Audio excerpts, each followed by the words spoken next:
성도님 여러분 반갑습니다. 오늘 하루도 기도와 말씀으로 승리하시길 바랍니다. 먼저 샘물의 기도로 함께 기도하겠습니다. 마음 모아 샘물의 기도를 하나님께 드립니다. 먼저 우리 믿음을 고백합니다. 감사함으로 그의 문에 들어가며 찬송함으로 그의 궁정에 들어가서 그에게 감사하며 그의 이름을 송축할지어다. 아멘. 우리의 찬송을 기뻐 받으시는 하나님, 삶의 모든 순간에 하나님을 즐거워하며 예배드리기를 기뻐하는 참된 예배자 되게 하옵소서. 하나님께서 주시는 은혜에 감사하며 믿음과 소망으로 하루를 살아가게 하옵소서. 교회와 예배를 위해 기도합니다. 날마다 마음을 같이하여 성전에 모이기를 힘쓰고 집에서 떡을 떼며 기쁨과 순전한 마음으로 음식을 먹고, 아멘. 예수 그리스도를 고백하는 믿음 위에 교회를 세우신 하나님, 모든 성도가 유일한 소망 되시는 예수님을 바라보게 하시고 나보다 남을 낮게 여기고 서로 사랑하게 하옵소서. 모든 일 앞에 기도로 하나님의 말씀에 순종하는 겸손한 예배자 되게 하옵소서. 예배 가운데 베풀어 주시는 은혜를 함께 누리며 성도의 교제가 풍성하게 이루어지게 하옵소서. 목장과 성도들을 위해 기도합니다.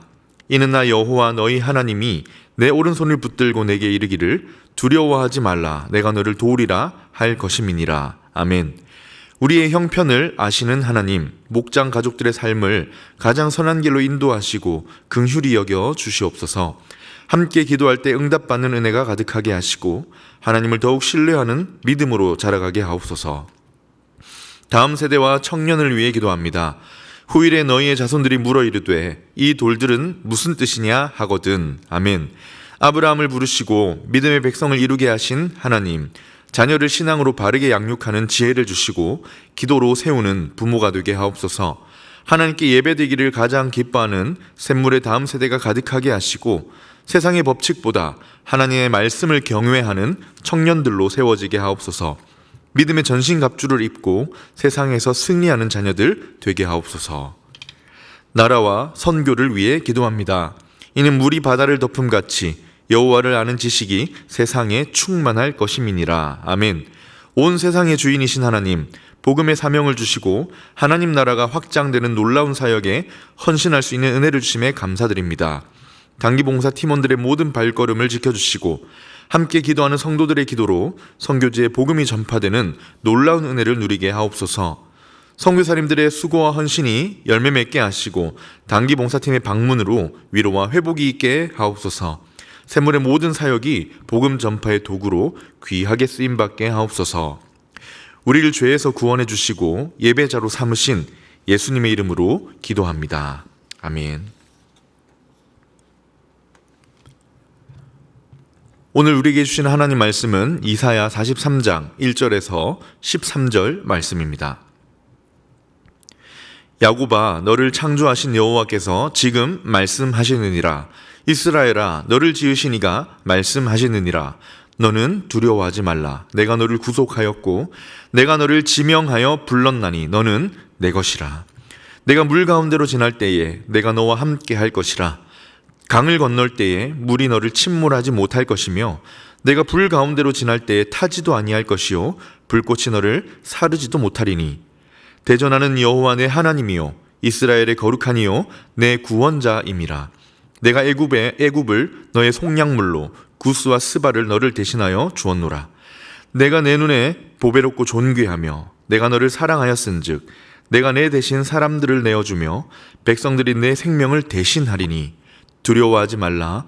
내가 너와 함께하여 내 자손을 동쪽에서부터 오게 하며 서쪽에서부터 너를 모을 것이며 내가 북쪽에게 이르기를 내놓으라. 남쪽에 이르기를 가두어 두지 말라. 내 아들들을 먼 곳에서 이끌어 내 딸들을 땅끝에서 오게 하며 내 이름으로 불려지는 모든 자 곧 내가 내 영광을 위하여 창조한 자를 오게 하라.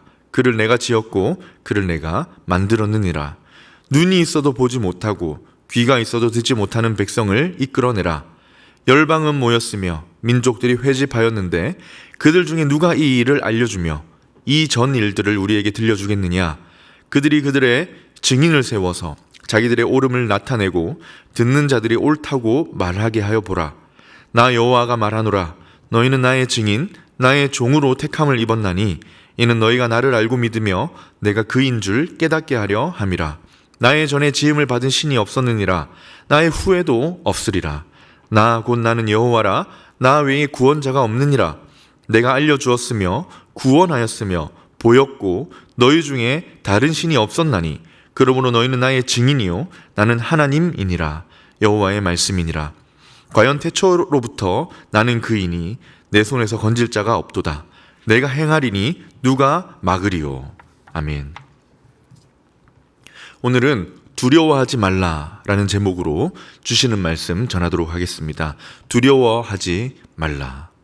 오늘 본문이 참 유명한 본문이지요. 암송 구절로서 많은 분들이 암송하는 본문이기도 하고 찬송의 가사로 이렇게 활용되어서 불려지기도 하는 아주 사랑받는 구절입니다. 두려워하지 말라.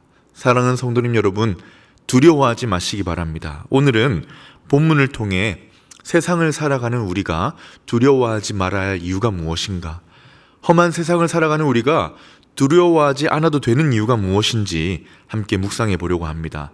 말씀을 통해 오늘 하루도 담대하게 용기 있게 살아갈 수 있길 주님의 이름으로 축복합니다. 그렇다면 오늘 말씀을 통해 주께서 우리에게 두려워하지 말라 하시는 이유가 무엇일까요? 첫째로 하나님의 소유이기에입니다. 우리가 누구이기에입니까? 하나님의 소유이기에. 우리가 하나님의 것이기에. 하나님의 것이기 때문에. 우리가 불확실한 누군가를 의지해야 하는 이 불확실한 삶을 살고 있거나 소속이 없는 상태가 아니라 무엇입니까?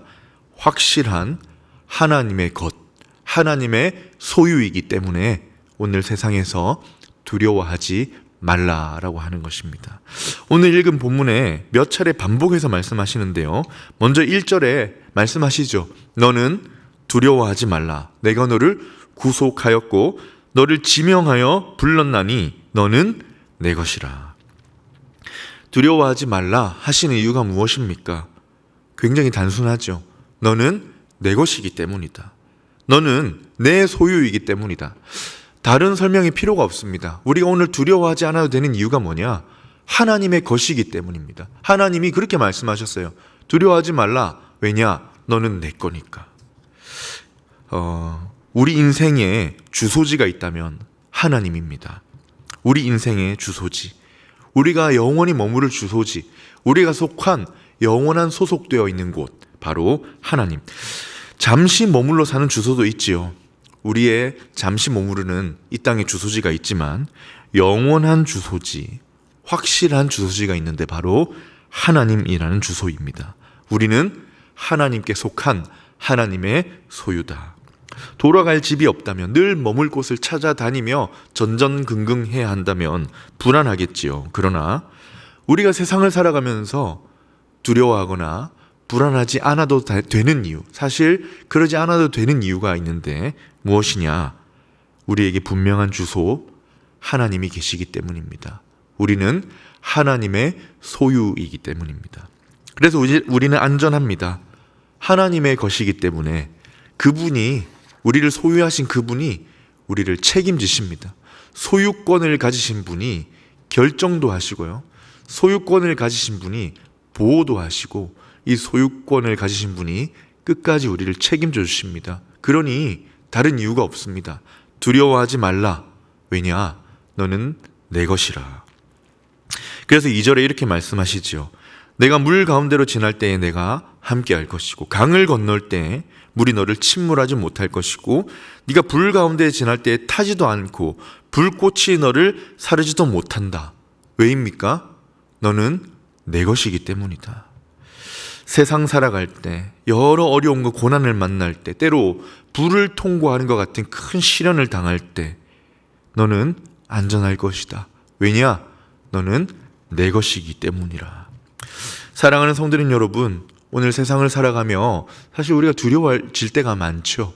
걱정과 염려와 불안함이 엄습할 때가 참 많습니다. 하지만 말씀으로 돌아가 우리가 두려워하지 않아도 되는 이유 무엇입니까?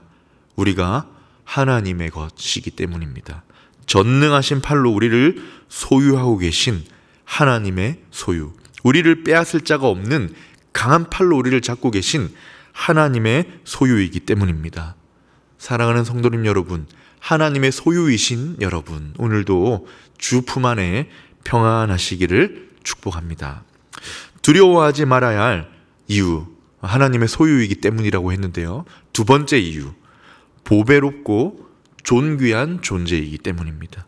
보배롭고 존귀한 존재이기에 우리가 하나님의 소유인데요.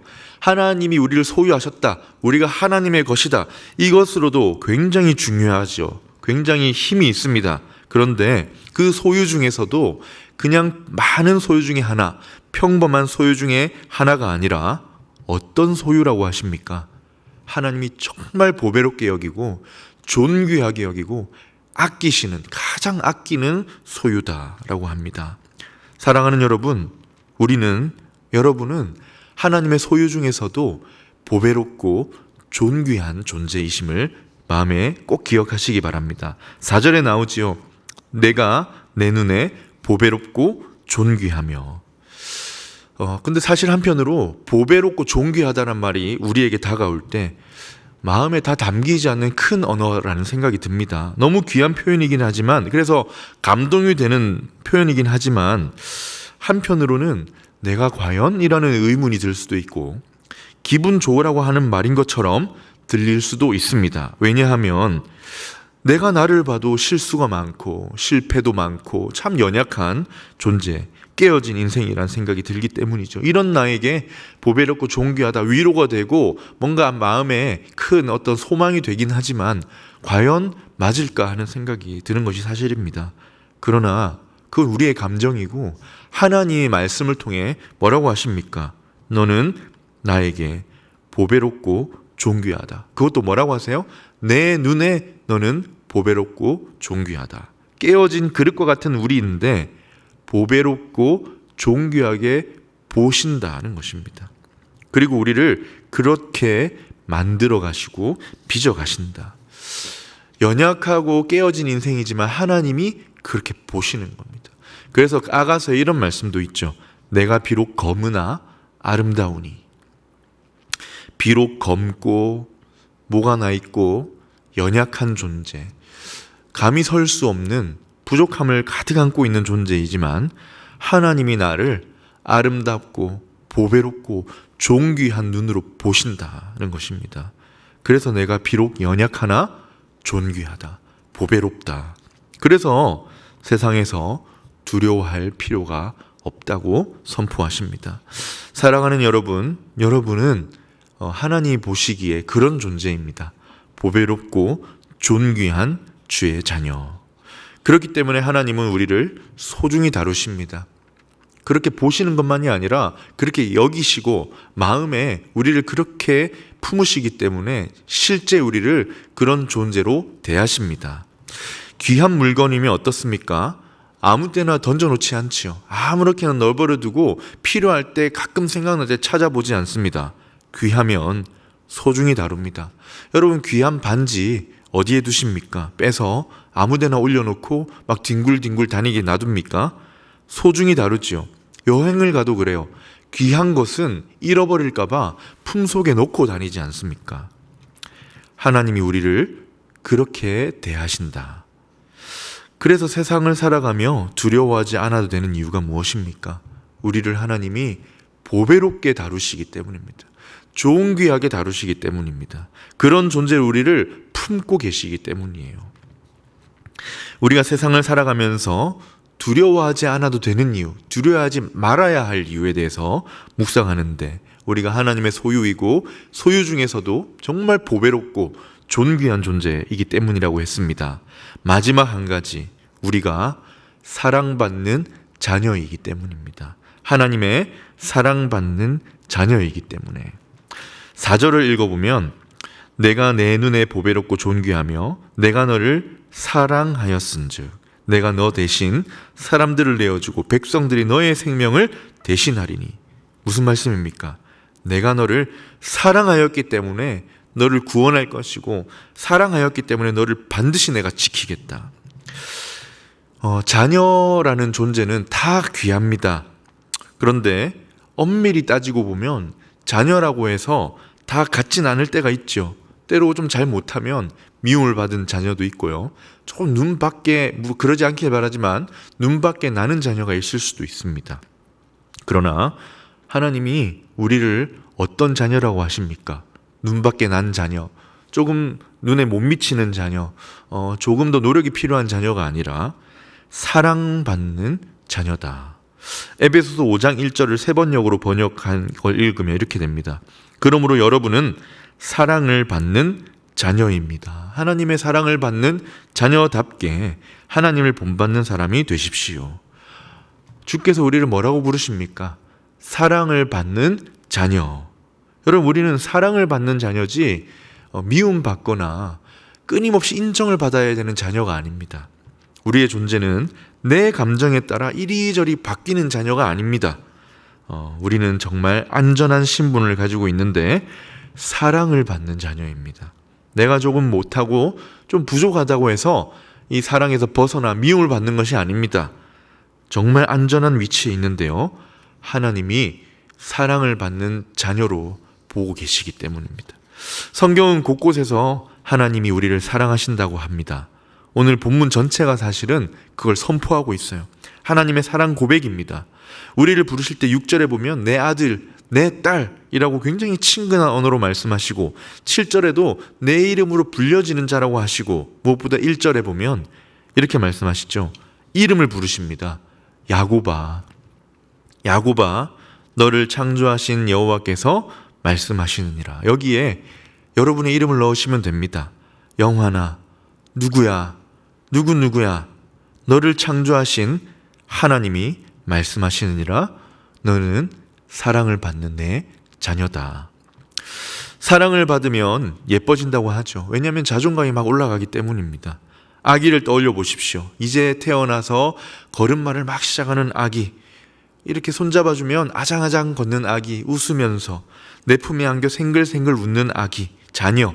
그 아기를 안고 자녀를 안고 사랑스러워서 정말 어쩔 줄 몰라 행복해하는 그 부모의 얼굴, 그것이 바로 나를 보고 계신 하나님의 얼굴입니다. 그것이 바로 나를 대하시는 하나님의 얼굴입니다. 왜냐? 우리가 바로 그런 사랑을 받고 있는 자녀이기 때문입니다. 말씀을 맺겠습니다. 오늘 세상에서 우리가 두려워하지 않고 용기 있고 담대하게 살아갈 수 있는 이유가 무엇입니까? 하나님의 소유인데 특별히 보배롭고 존귀한 소유이며 사랑을 받는 자녀이기 때문입니다. 이 말씀을 오늘 나에게 주시는 말씀으로 받으시고 하루도 힘과 용기를 가지고 살아가는 행복한 하루 되시기를 주님의 이름으로 축복합니다. 아멘. 함께 기도하겠습니다.